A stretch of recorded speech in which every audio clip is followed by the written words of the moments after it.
चंद्रयान की सफलता के बाद सूर्य मिशन आदित्य L1 है तैयार। इसरो 2 सितंबर को करेगा प्रक्षेपण। चांद के बाद अब सूरज फतेह की बारी है।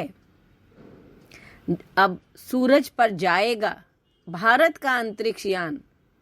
चलिए जानते हैं क्या है मिशन आदित्य L1, क्या है लैग्रेंज पॉइंट जहां रुककर इसरो करेगा सूर्य का दीदार। बस थोड़ा सा है और इंतजार। चंद्र अभियान की सफलता के बाद भारतीय अंतरिक्ष अनुसंधान संगठन सूरज का अध्ययन करने के लिए संभवतः 2 सितंबर को किए जाने वाले सूर्य मिशन के प्रक्षेपण की तैयारी कर रहा है। आदित्य L1 अंतरिक्ष यान को सौर कोरोना यानी सूर्य की सबसे बाहरी परतों के दूरस्थ अवलोकन और L1 यानी सूर्य पृथ्वी लैग्रेंजियन बिंदु पर सौर हवा के यथास्थिति अवलोकन के लिए बनाया गया है। L1 पृथ्वी से करीब 15 लाख किलोमीटर दूर है। यह सूर्य के अवलोकन के लिए पहला समर्पित भारतीय अंतरिक्ष मिशन होगा, जिससे अंतरिक्ष एजेंसी इसरो द्वारा प्रक्षेपित किया जाएगा। आदित्य L1 मिशन का लक्ष्य L1 के चारों ओर की कक्षा से सूर्य का अध्ययन करना है। यह अंतरिक्ष यान 7 पेलोड लेकर जाएगा, जो अलग अलग वेव बैंड में फोटोस्फीयर यानी प्रकाश मंडल, क्रोमोस्फीयर यानी सूर्य की दिखाई देने वाली सतह से ठीक ऊपरी सतह और सूर्य की सबसे बाहरी परत यानी कोरोना का निरीक्षण करने में मदद करेंगे। इसरो के एक अधिकारी ने कहा, आदित्य L1 राष्ट्रीय संस्थानों की साझेदारी वाला पूरी तरह से स्वदेशी प्रयास है। बेंगलुरु स्थित इंडियन इंस्टीट्यूट ऑफ एस्ट्रोफिजिक्स यानी IIA visible emission line coronagraph payload के निर्माण के लिए एक अग्रणी संस्थान है, जबकि inter university centre for astronomy and astrophysics Pune ने मिशन के लिए सोलर अल्ट्रावायलेट इमेजर पेलोड विकसित किया है।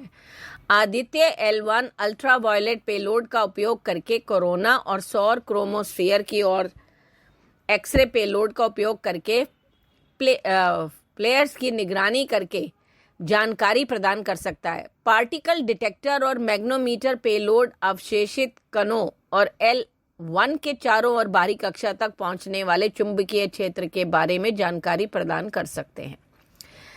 अब जानते हैं कि आदित्य से आदित्य L1 नाम कैसे पड़ा। देखो, चूंकि पृथ्वी और सूर्य के बीच में हेलो ऑर्बिट के पहले लैग्रेंजियन पॉइंट L1 के आसपास में रखे गए उपग्रह को बिना किसी बाधा या ग्रहण के सूर्य को लगातार देखने का लाभ होता है, इसीलिए आदित्य 1 मिशन का नाम बदलकर आदित्य L1 कर दिया गया है। इस अंतरिक्ष यान को पृथ्वी और सूर्य के बीच हेलो ऑर्बिट के लो अर्थ ऑर्बिट यानी LEO में स्थापित किया जाएगा। इस जगह को बिना किसी बाधा के वैज्ञानिक अध्ययन के लिए उपयुक्त माना जा रहा है। यह स्थान पृथ्वी से करीब 15 लाख किलोमीटर दूर है।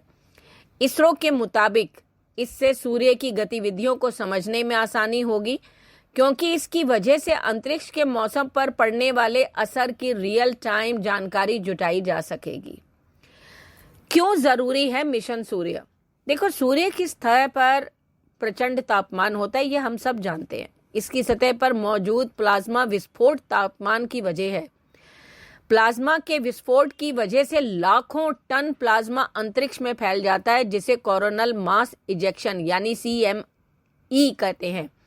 ये प्रकाश की गति से पूरे ब्रह्मांड में फैल जाता है। कई बार CME धरती की तरफ भी आ जाता है, लेकिन अमूमन धरती की मैग्नेटिक फील्ड के कारण धरती तक पहुंच नहीं पाता। लेकिन कई बार CME धरती की बाहरी परत को भेद कर धरती के वातावरण में घुस आता है। सूर्य के कोरोनल मास इजेक्शन के धरती की तरफ आने और पृथ्वी की कक्षा में चक्कर काट रहे सैटेलाइट को काफी नुकसान होता है।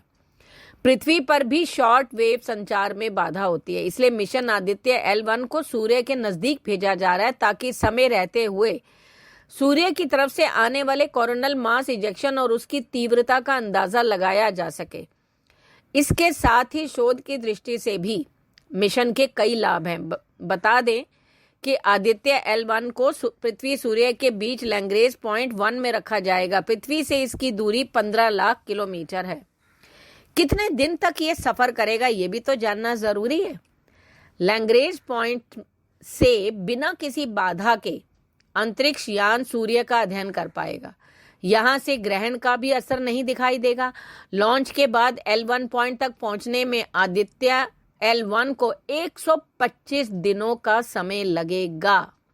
सोमनाथ ने कहा कि हमें 125 दिनों का इंतजार करना होगा।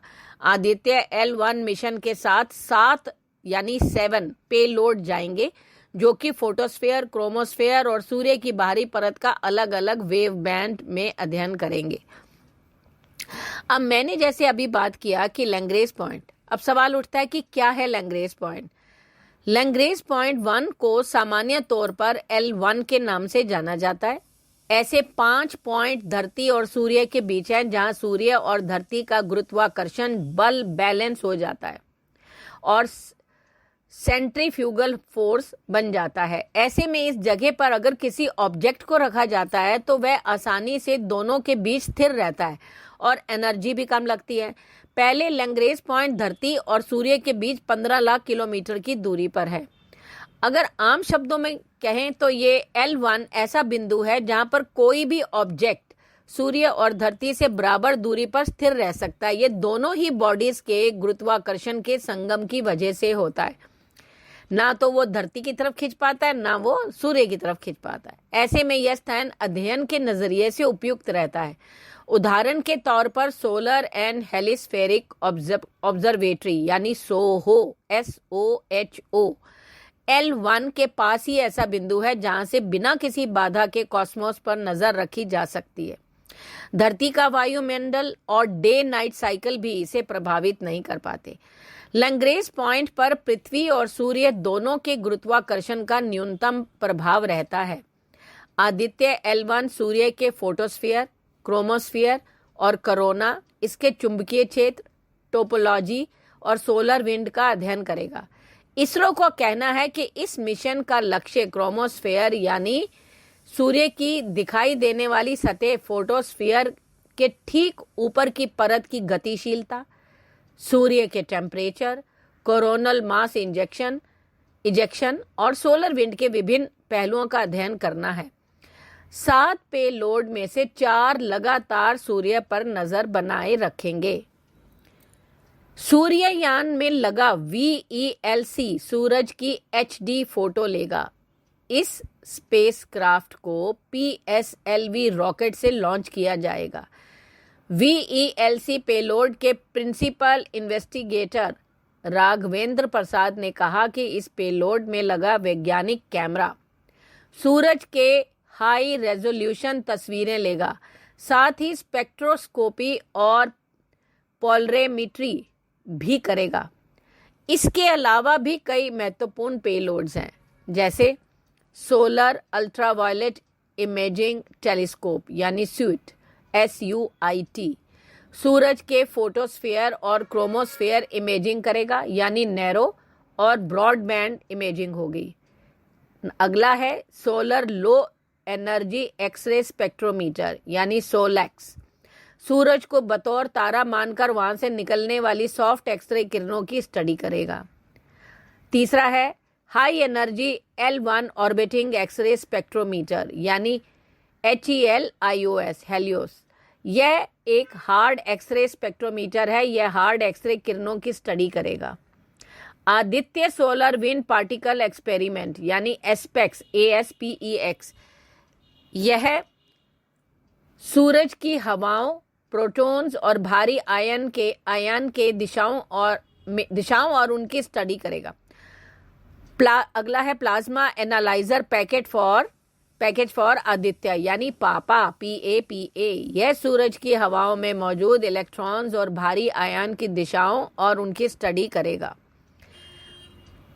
आखिर में बताती हूँ, advanced triaxial high resolution digital magnetometers, यह सूरज के चारों तरफ मैग्नेटिक फील्ड की स्टडी करेगा। यह सूर्य के अवलोकन के लिए पहला समर्पित भारतीय मिशन होगा, जैसा मैंने आपको अभी बताया। और ये एक स्वदेशी प्रयास है और बेंगलुरु स्थित Indian institute of astrophysics visible emission line coronagraph payload के निर्माण के लिए एक अग्रणी स्थान है। इसी के जरिए ये विकसित किया गया है। इस अंतरिक्ष यान को बेंगलुरु स्थित UR राव सैटेलाइट सेंटर में तैयार किया गया है और 2 सप्ताह पहले यह आंध्र प्रदेश के श्रीहरिकोटा के इसरो के स्पेस पोर्ट पर पहुंचा है। इसरो के एक अधिकारी ने कहा, संभावना है कि 2 सितंबर को किया जाएगा इसका प्रक्षेपण। अंतरिक्ष यान को सूर्य पृथ्वी प्रणाली के तहत L1 के चारों ओर बाहरी कक्षा में स्थापित करने की योजना है और L1 बिंदु के आसपास बाहरी कक्षा में ही रखे गए उपग्रह से सूर्य को बिना किसी ग्रहण या प्रच्छादन यानी ओकल्टेशन के लगातार देखने का बड़ा फायदा होता है। इसरो ने कहा कि इससे वास्तविक समय में सौर गतिविधियां और अंतरिक्ष मौसम पर इसके प्रभाव को देखने का अधिक लाभ मिलेगा। अब कैसे होगा इसका अध्ययन? देखो, अंतरिक्ष यान को सूर्य प्रणाली के L1 के चारों ओर एक हेलो ऑर्बिट में स्थापित करने की योजना है, जैसे मैं अभी आपको बता चुकी हूँ। और L1 बिंदु के आसपास हेलो ऑर्बिट में रखे गए उपग्रह को सूर्य के बिना किसी ग्रहण के लगातार देखने का बड़ा फायदा होता है। इसमें कहा गया है, इससे वास्तविक समय में सौर गतिविधियों और अंतरिक्ष मौसम पर इसके प्रभाव को देखने का अवसर मिलेगा। अब क्या हासिल होगा सूर्य की स्टडी से? देखो, अंतरिक्ष यान 7 पेलोड लेकर जाएगा और ये पेलोड जो है फोटोस्फेयर, क्रोमोस्फेयर और सूर्य की सबसे बाहरी परत कोरोना का जायजा लेगा। सूर्य में होने वाली विस्फोटक प्रक्रियाएं पृथ्वी के नजदीकी स्पेस एरिया में दिक्कत कर सकती हैं। बहुत से उपग्रहों को नुकसान हो सकता है। ऐसी प्रक्रियाओं का पता अगर पहले ही पता चल जाए तो बचाव के कदम उठा सकते हैं। तमाम स्पेस मिशनों को चलाने के लिए स्पेस के मौसम को समझना जरूरी है।